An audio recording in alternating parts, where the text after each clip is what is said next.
మరి ఈరోజు యేసుక్రీస్తుని అంగీకరించిన మనము మన ఇంట్లోనే కాదు, బయట నీ స్నేహితులకు, నీ బంధువులకు, ఏమండి లోకంలో ఉన్న వారికే కాదు, ప్రభుత్వం దగ్గర కూడా ధైర్యంగా ఒప్పుకోగలిగిన స్థితి దేవుని పిల్లలముగా మనకు రావాలి.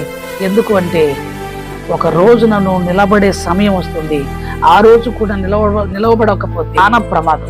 ఏదో ఇంతకాలం జరిగింది, నడిచింది అనుకుంటున్నావు, కానీ ఒక రోజున ఒక సమయం వస్తుంది, ఆ రోజు నిలబడాలి దేవుని కొరకు. ఆ రోజు దేవుడు నిన్ను ఒక ప్రశ్నలాగా అడిగిస్తాడు. ఈ రోజు కూడా చాలా మంది బహిరంగంగా క్రీస్తుని గురించి మాట్లాడలేకపోవడానికి భయం. ఉన్నైపోతామేమో, బెనిఫిట్స్ పోతాయేమో.